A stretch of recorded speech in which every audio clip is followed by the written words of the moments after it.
여러분은 한 주간 어떤 관심으로 살아가십니까? 한 주간 여러분의 고민은 무엇이는지 좀 돌아보는 시간 됐으면 좋겠습니다.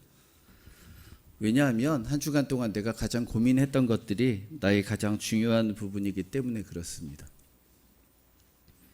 자, 우리 중고등부 친구들도 오늘 같이 예배 드리는데, 자, 하나님 외에 중고등부의 신이 되는 게 뭐라고요? 미안해요. 저한테는 대답하더니 대답을 안 하네. 네, 중고등부 친구들도 하나님 외에 또 다른 자기들의 신이 되는 건 돈. 네, 명확하게 이야기합니다. 돈. 왜요? 돈을 떠나서 살 수 있는 사람은 없기에 돈이 나의 신이 되기도 하는 것처럼 우리가 한 주간 동안 내가 어떤 것을 가장 많이 기억하고 생각하고 살았는지가 나의 삶을 이야기하는 것이기에 그렇습니다. 교회 교육부에 관심도가 달라지는 경향들이 있다고 합니다. 뭐에 따라서 달라지냐면, 부모가 되면 청년부 때는 청년부밖에 몰라요. 이제 부모가 된 다음에 중요한 부서가 있죠. 유치부가 중요합니다. 왜? 내 아이가 이제 어리기 때문에 유치부가 제일 중요해요. 그러다가 내 아이가 초등학교에 들어가면 유치부보다는 아동부가 좀 중요해지죠. 아동부 초등학교를 졸업하면 또 어디에 관심이 갈까요? 중고등부에 관심이 갑니다. 내 아이가 고등학교를 졸업하면 청년부 대학부에 관심이 가고요. 그렇게 되는 것이 인지상정이기에 우리의 삶은 내가 무엇을 생각하는지 무엇을 바라보는지가 정확하게 내 삶을 이야기하는 것이라고 할 수 있습니다.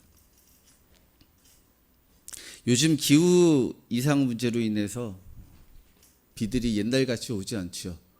우리나라는 아직 그 정도는 아니지만 뉴스를 접하면 다른 나라들은 한쪽에서는 땅이 쩍쩍 갈라질 정도로, 아니 먹을 물이 없고 급수를 할 수 없을 정도로 비가 오지 않는 현상이 있는가 하면, 똑같은 나라인데 또 반대편에서는 비가 너무 많이 와서 집도 무너지고 난리가 나는 모습들을 보게 됩니다. 근데 여러분, 비가 많이 오면 그런 현상이 있습니다. 뭐가 많은데 뭐가 없죠. 비가 많이 오면 뭐가 많은데 뭐가 없습니다. 물이 많은데 먹을 물은 없지요. 물이 그렇게 많은데 먹을 물이 없는 이상한 현상이 벌어집니다. 여러분 가끔 그런 생각 하십니까? 여러분 삶을 돌아보시면, 주위를 돌아보시면 십자가가 몇 개나 있을까요? 여러분의 삶의 주위를 돌아보시면 몸에 있는 거 얘기하는 게 아니고 길에 다니다 보면 십자가가 많이 보이죠. 교회가 몇 개나 보이십니까? 네, 엄청 많이 보이시죠. 지금 많이 줄고 있음에도 불구하고, 그럼에도 불구하고 십자가는 쉽게 찾을 수 있는 것이 사실입니다. 저출산의 문제도 있고, 코로나의 문제도 있었고, 경제적 상황의 문제도 있고, 그래서 교회들이 여러 가지 어려움들을 겪고 있고, 교회가 쇠퇴되고 있는 것이 사실이지만, 그럼에도 불구하고 교회를 찾는 것은 쉽게 볼 수 있는 것이 사실입니다. 자, 그런데 그렇게 많은 교회들 중에 이상한 게 있습니다.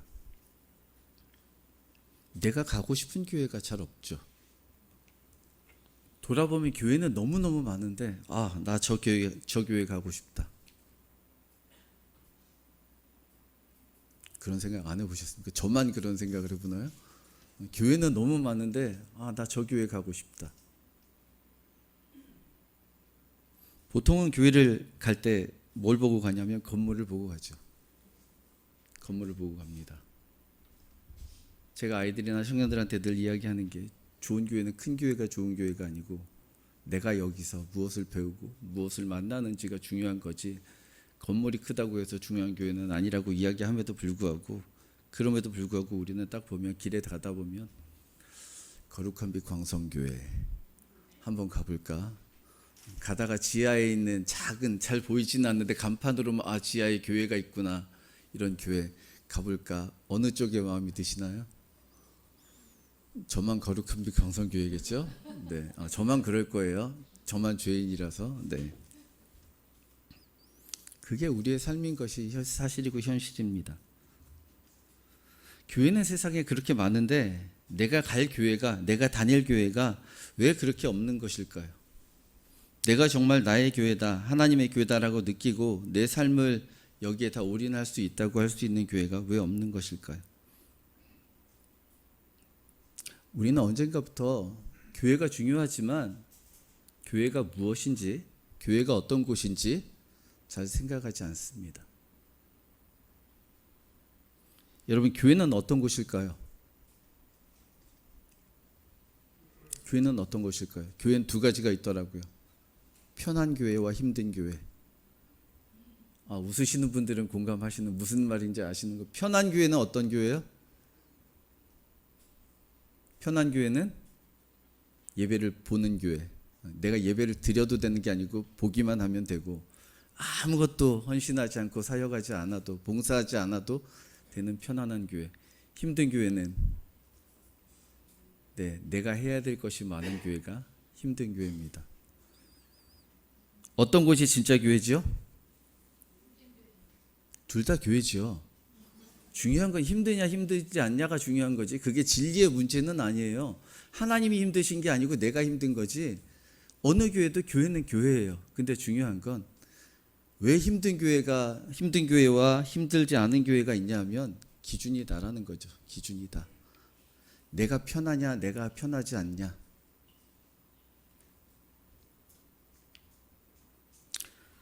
큰 교회는 좋은 교회일까요? 큰 교회는 좋은 교회일까요? 저에게 큰 울림으로 다가온 한 분이 있는데, 그분이 좀 조심스럽지만 우리나라에서 유명한 그 강남의 사랑의 교회에서 옥하는 목사님이 계실 때 수석 부목사님으로 계셨던 분이에요. 목사님을 믿어야 되니까, 저랑 친한 목사님이니까 그 목사님의 말에 의하면, 원래 옥하는 목사님 계실 때 교회법으로 되지는 않지만 목사님, 교인들은 그 부목사님을 옥하는 목사님에 이어서 담임 목사님이 되셨으면 좋겠다 하셨던 분이었는데, 교회법으로 되지 않기 때문에 나와서 분당에 개척을 하시고, 그 목사님 밑에 계셨던 목사님이 더 유명해지신 분당 우리 교회 이찬수 목사님이에요. 선배 목사님은 좀 덜 유명해지시고 후배 목사님은 더 유명해지셨는데, 그 수석 부목사님이 사랑의 교회 사람들이 오해를 많이 한다고, 사랑의 교회는 크니까 되게 좋은 교회인지 안다고, 그래서 실험을 하셨대요. 실험과 검증을 해보셨는데 큰 교회나 작은 교회나 사랑의 교회나 별반 다른 것 없다고. 날을 잡아서 기간을 잡고 교육부 아이들을 부서마다 돌아가면서 한번 기다려보면서 돌아가는 부서 아이들을 잡고 다 물어봤대요. 오늘 무슨 말씀을 배웠니? 사랑의 교회는 다 기억하고 가겠죠? 기억하는 아이들이 없더래요. 작은 교회나 사랑의 교회나 거기서 거긴데, 사람들은 사랑의 교회 그러면 거기는 뭔가 다 잘할 것 같고 부담감이 너무 크다고, 사랑의 교회라고 좋은 교회는 아니라고 말씀을 하시더라고요. 여러분이 아시는 교회를 예를 들어야 하기 때문에 사랑의 교회 예를 든 겁니다. 큰 교회가 좋은 교회인 것이 아니고, 하나님이 계시는 교회가 좋은 교회고 하나님의 역사가 있는 곳이 좋은 교회인 줄 믿습니다. 그럼에도 불구하고 우리는 교회에 대해서 잘못 생각하는 것들이 많고, 때로는 심지어 교회에 대해서 생각조차 하지 않죠. 교회가 어떤 곳인지, 교회는 어떤 역할을 해야 하는지, 어떻게 존재해야 하는지, 심지어 내가 다니는 교회임에도 불구하고 그런 고민 별로 하지 않고 살아가는 것이 우리의 모습입니다. 왜요? 그 고민은 목사님이 하는 거죠. 그 고민은 전도사님이 하는 거죠. 그 고민은 장로님들이 하시는 거죠. 그럴까요? 왜 교회의 정체성에 대한 고민은 우리 모두가 해야 되는 것이 아닐까요? 내가 다녀야 하는 교회이고, 내가 이곳에서 하나님을 만나야 하고, 세상적으로 잘 먹고 잘 사는 문제가 아닌 나의 영적인 영원한 구원의 문제가 달렸음에도 불구하고, 그 교회를 가고 있고 그 교회에서 예배를 드리고 있음에도 불구하고 교회라는 곳이 어떤 곳인지, 내가 다니는 교회가 어떤 곳인지라는 생각은 자주 하지 않고 살아가는 것이 우리의 모습이고 현실임을 보게 됩니다. 베드로의 고백을 보면 교회는 뭐 위에 세워진다고 하죠? 교회는 베드로의 뭐 위에 세워졌지요? 믿음의 고백 위에. 주는 그리스도시요 살아계신 하나님의 아들이십니다 라는 그 고백 위에 예수님께서 그 반석 위에 교회를 세우겠다고 말씀하셨기에 그 믿음의 고백 위에 교회는 세워진다고 알고 있습니다. 맞습니다. 믿음의 고백 위에 교회는 세워집니다. 그런데 그 고백만으로 끝나는 것이 아니고 그 고백으로 모인 사람들을 통하여 또 하나 있어져야 하는 것이 있습니다. 오늘 우리가 읽은 말씀을 보면 다 읽지는 못했고 43절부터 47절까지 말씀만 읽었는데 이 말씀의 내용은 교회가 어떤 곳인지 결과적인 이야기만 나옵니다. 결과적인 이야기. 그러니까 우리가 시간이 있으면 전체적으로 사도행전 1장부터 전체를 다 읽어야 그래도 조금 더 이야기를 알 수 있는데 시간이 없기 때문에 1장부터 다 읽지는 못하고요. 자, 2장 1절 말씀 함께 보겠습니다. 2장 1절입니다. 바로 앞에 있으니까요. 2장 1절 함께 읽겠습니다. 시작.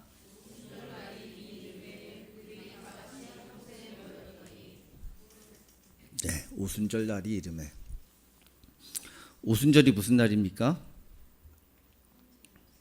오늘 우리들에게 알려지기는 성령이 임하셨던 날. 근데 오순절은 우리가 익숙하지 않고 친숙하지 않지만 유월절이라는 것은 우리에게 친숙하죠. 유월절. 네, 유월절은 누구를 기념하는 날이요? 예수님을 기념하는 날. 예수님을 기념하는 날. 그런 여러 가지 절기들이 있을 때 이스라엘 백성들은 법이 있었어요. 법. 우리 여성분들은 조금 서운하실 수 있지만 성경에는 그렇게 기록되어 있으니까. 하지만 지금은 바뀌었고 하나님의 마음은 그렇지 않지만 어쨌든 남자들은 그 절기가 되면 예루살렘 성전에 올라가서 하나님 앞에 보이게 돼 있어요. 보인다. 내 얼굴을, 내 몸을 하나님 앞에 올라가서 드린다. 법이에요. 해도 되고 안 해도 되는 것이 아닌 꼭 해야만 하는, 하나님 앞에 그 절기에 내가 올라가서 하나님을 만나고 와야 되는 그런 법이 있습니다. 그러기에 여러 가지 절기 중에 오늘 모였다는 이야기는, 그들이 한 곳에 모였다는 이야기는 그래서 모였을 수 있는 의미도 있습니다. 왜요? 절기 중에 하나니까. 그 절기에 하나님 앞에 우리가 보여야 하는 하나님의 법이 있기 때문에, 율법이 있기 때문에 그래서 올라가서 보여야 하기에 한 곳에 모였던 그런 모습일 수도 있습니다. 자, 두 번째, 오순절 날이 이름에 그들이 다 같이 한 곳에 모였더니라는 의미는, 두 번째는 이 말씀에는 기록되지 않는데 정황상 두려워서 모였을 것이다 라고 기록됩니다. 자, 우리 6절에서 11절 말씀, 같은 1장이요. 6절에서 11절 말씀, 2장 읽으죠. 1장 6절에서 11절 말씀. 자, 6절 말씀 함께 읽겠습니다. 그들이 모였을 때에 예수께 여쭈어 이르되 주께서 이스라엘 나라를 회복하심이 이때니까 하니, 이르시되 때와 시기는 아버지께서 자기에게 권한에 두셨으니 너희가 알 바 아니요 오직 성령이 너희에게 임하시면 너희가 권능을 받고 예루살렘과 온 유대와 사마리아와 땅끝까지 이르러 내 증인이 되리라 하시니라. 이 말씀을 마치시고 그들이 보는데 올려져 가시니 구름이 그를 가리어 보이지 않게 하더라. 올라가실 때에 제자들이 자세히 하늘을 쳐다보고 있는데 흰 옷 입은 두 사람이 그들 곁에 서서 이르되 갈릴리 사람들아 어찌하여 서서 하늘을 쳐다보느냐. 너희 가운데서 하늘로 올려주신 이 예수는 하늘로 가시면 그대로 본 그대로 오시리라 하였느니라. 아멘. 네. 예수님께서 어디로 가셨어요? 하늘로 가셨어요. 누구를 남겨두고? 사랑하는 제자들을 남겨두고 하늘로 올라가셨어요. 자, 이제 제자들의 상황이 어떻게 됐을까요? 믿을 곳이 없어진 거죠. 의지할 곳이 없어진 거예요. 이미 이전에 예수님이 고난받으실 시기부터 이미 제자들은 예수님을 의심하기 시작하고 우리가 어떻게 해야 하지? 처세술 이런 것들을 고민했죠. 그래서 베드로는 예수님을 3번 부인했습니다. 주는 그리스도시요 살아계신 하나님의 아들이라고 고백할 수 있고, 예수님을 3번이나 사랑한다고 고백할 수 있었던 그 베드로가 입장이 바뀌고 상황이 바뀌니까 예수님을 3번이나 부인할 수밖에 없었어요. 왜요? 그렇게 하지 않으면, 예수님을 부인하지 않으면 일단 나에게 예수님 같은 일이 일어날 것 같아서, 그래도 내가 수제자였는데 사람들이 나를 알아볼 텐데, 예수님도 지금 저렇게 고통받으시고 고난받으시는데 내가 예수님의 제자면 나는 어떻게 될까? 나는 그 고통 싫어. 그래서 부인합니다. 부인하는 이유는 무서웠다는 이야기죠.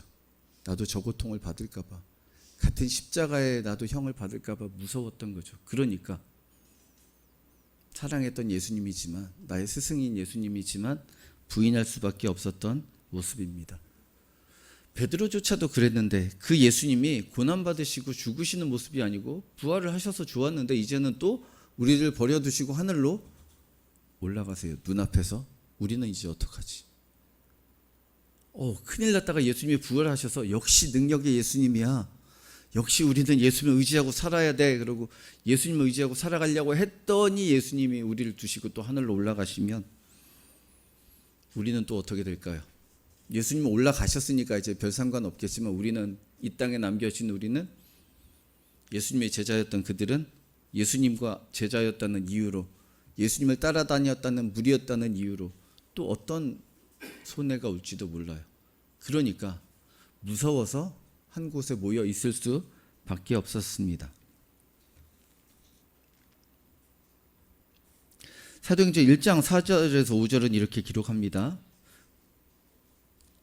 사도와 함께 모이사 그들에게 분부하여 이르시되 예루살렘을 떠나지 말고 내게서 들은 바 아버지께서 약속하신 것을 기다리라. 요한은 물로 세례를 베풀었으나 너희는 몇 날이 못되어 성령으로 세례를 받으리라 하셨느니라. 올라가시기 전에 제자들에게, 사도와 함께 모였을 때 그들에게 분부하신 것은 예루살렘을 떠나지 말고, 예루살렘을 떠나지 말고. 왜 예루살렘을 콕 집으셨을까요? 예루살렘을 떠나면 그나마 좀 어떻게 잊혀지기도 하고 살아갈지도 모르겠어요. 예루살렘에 있으면 위험이 가장 큰데도 불구하고 그 예루살렘을 떠나지 말라고 예수님이 분부하십니다. 그리고 내게서 들은 바 아버지께서 약속하신 것, 약속하신 것이 무엇인지 아직 몰라요. 그리고 아직 주어진 것도 아니고 언제 준다는 이야기도 없는데 그냥 약속하신 것을 기다리라. 약속하신 것을 기다리라. 제자들의 마음이 어땠을까요? 이러지도 저러지도 못하는 상황이죠. 이걸 도망을 가 마라, 도망을 가 마라. 상황을 봐서는, 내 현실을 봐서는 도망을 가야 되겠는데 예수님의 약속은 떠나지 말고 기다리라고 하시니까 또 이것을 모른 척 할 수는 없겠고, 이러지도 저러지도 못하는 상황 가운데 좀 불쌍한 모습으로 한 곳에 그런 사람들이 모여 있었던 거예요.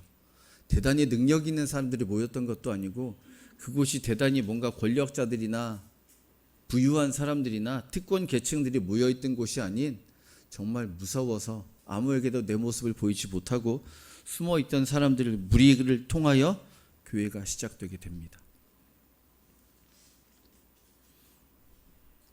가끔 교회를 통하여 사람들이 그런 질문을 합니다.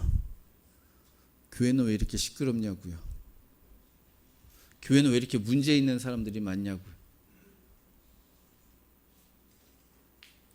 교회는 무서운 사람들, 겁에 질려 있는 사람들, 소외된 사람들, 보잘것 없는 사람들, 그냥 그런 사람들의 모임으로부터 시작된 것이 교회예요.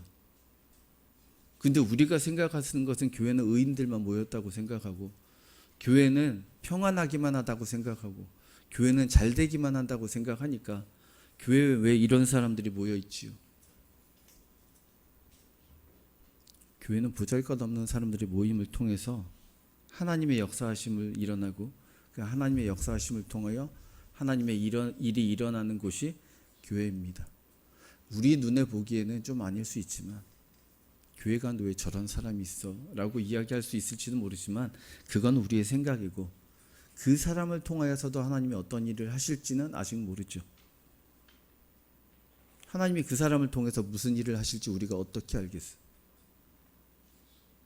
말은 끝까지 들어봐야 알고 일은 결과를 봐야 알죠. 그러니까 우리의 생각을 가지고 교회가 이렇다 저렇다 이야기할 것이 아니고 성경 말씀을 통해서 교회는 어떤 곳이고 교회는 어때야 하며 나는 교회에서 어떠해야 하는지를 생각하고 그것 가운데 살아가야 하는 것이 우리의 삶인 것입니다. 자, 예수님이 약속하신 것, 예루살렘을 떠나지 말고 내게서 들은 바 약속하신 것을 기다리라고 말씀하신 이후에 이러지도 저러지도 못하는 상황 가운데 있던 그 제자들과 무리들은 어쨌든 모여 있었습니다. 그랬더니 사도행전 2장 2절 말씀 함께 읽겠습니다. 2장 2절 말씀입니다. 호련히 하늘로부터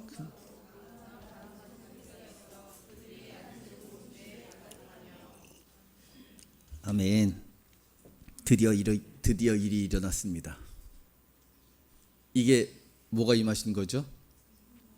성령이 임하시는 거죠. 네, 우리는 성경을 읽어서 너무 잘 알고 있어요.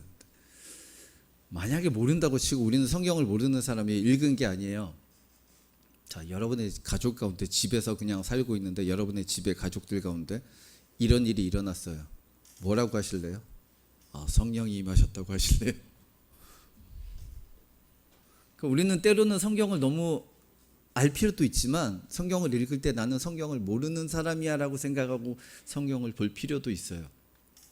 왜요? 그래야 이들의 마음을 공감할 수 있으니까. 약속은 받았지만 체험해 본 것이 아닌데 그냥 그 두려운 마음 가운데 모여 있었더니 어느 날 성령이 임하시는 사건이 일어나게 됩니다. 강한 바람 같은 소리가 있어.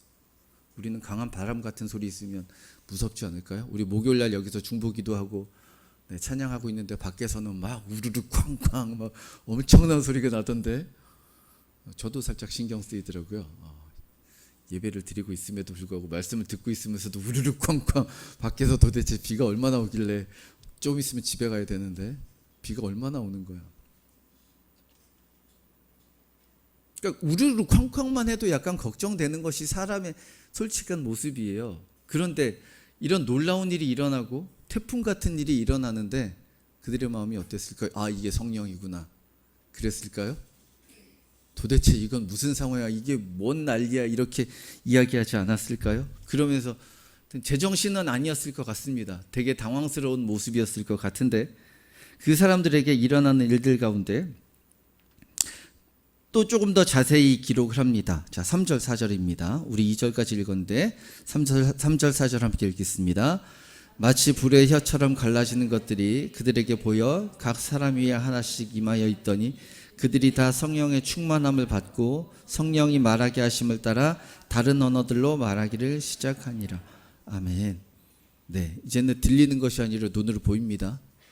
서로의 눈 속에 각 사람 위에 불의 혀처럼 갈라지는 것들이 보입니다. 역시 여러분들은 무섭지 않으시죠? 여러분의 삶에 이런 일이 일어난다 할지라도 이건 성령이니까 무조건 좋은 일이야.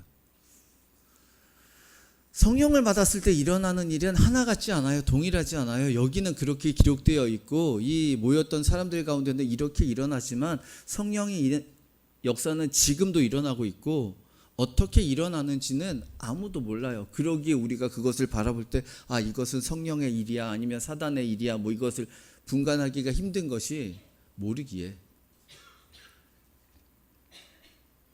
그럼에도 불구하고 우리는 우리의 삶 가운데 이런 일이 일어났으면 하고 때로는 바라죠. 내가 교회 와서 기도할 때 아니면 내가 집에서 기도할 때 내가 기도하면 이런 일이 일어나면 얼마나 좋을까. 내가 골방에서 기도하고 있는데 갑자기 태풍 같은 일이 일어나고 불의 혀 같은 것이 내 머리에 막 임하고. 성령 기다리지 않으세요? 복을 받았으면 좋겠다도 있지만 교회 다니는 사람들 중에 또 한 가지는 나 성령 받았으면 좋겠다. 저만 그런 거죠? 여러분은 성령 받고 싶지 않으시죠?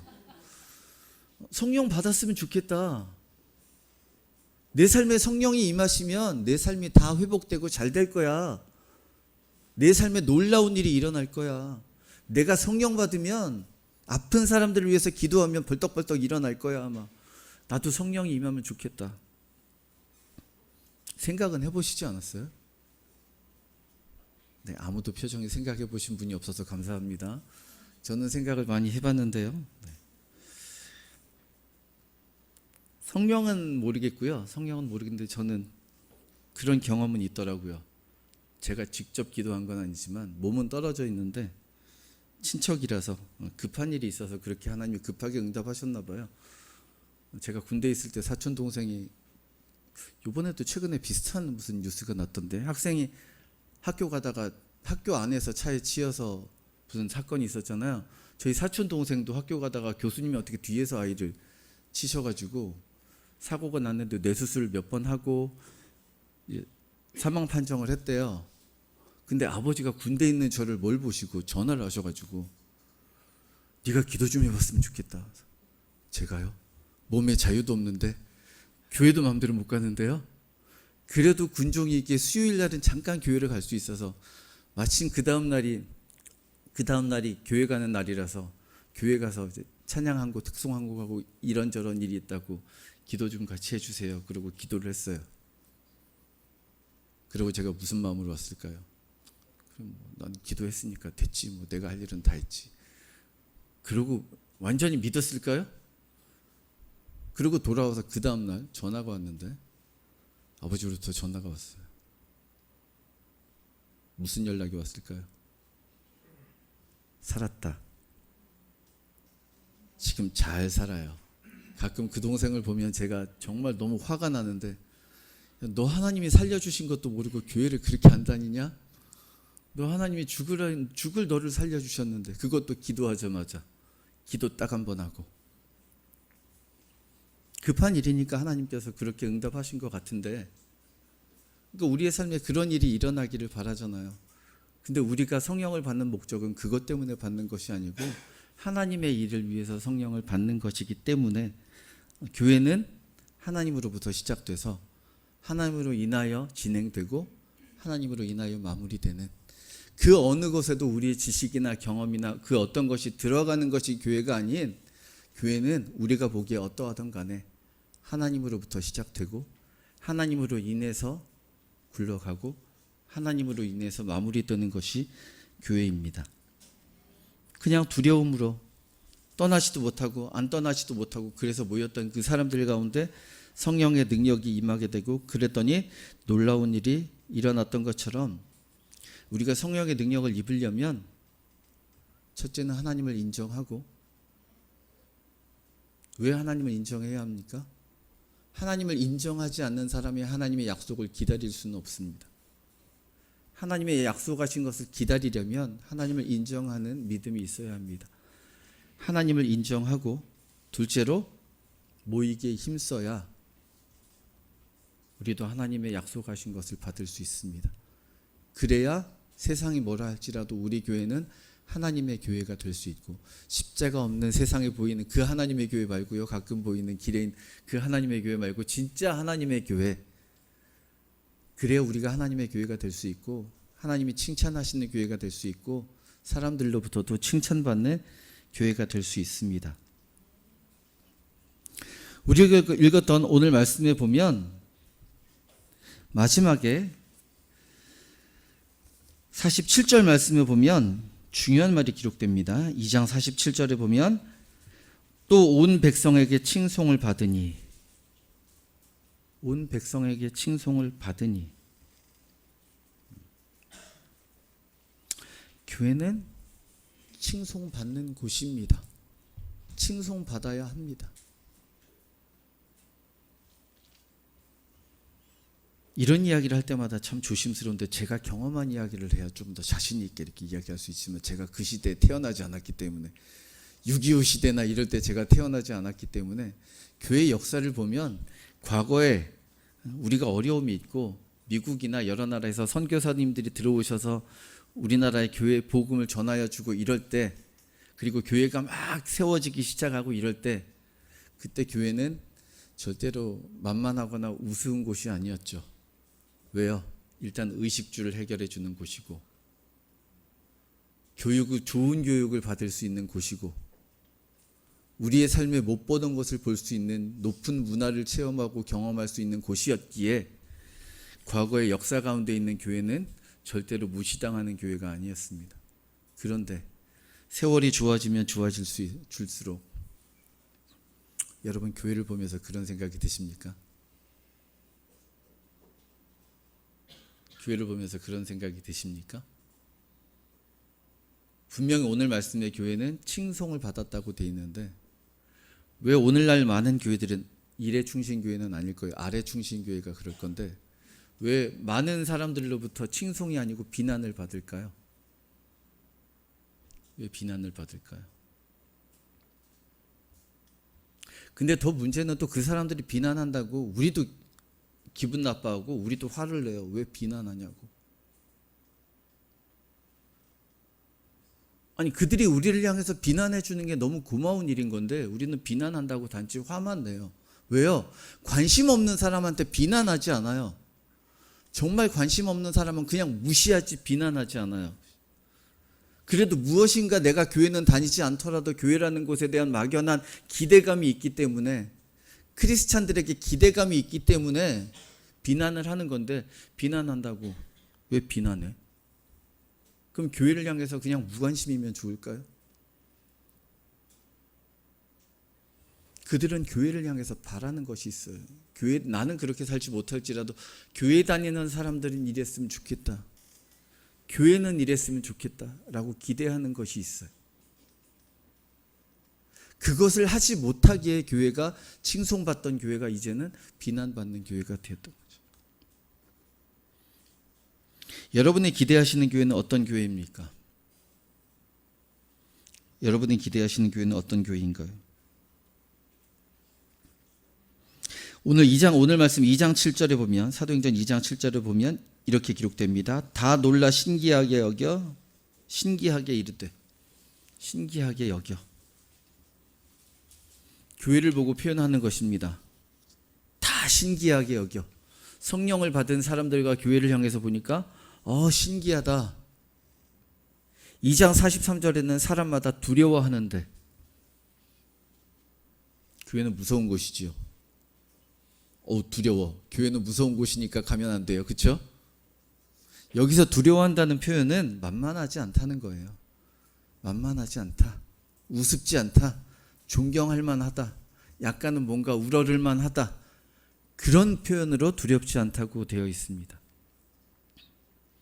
성령을 받은 그 제자들과 무리들의 그 교회가 되는 것을 통하여 사람들이 두려워함을 느낍니다. 왜요? 기사와 표적이 많이 나타나니. 놀라운 기적들이 많이 나타났다는 거죠. 교회 가운데.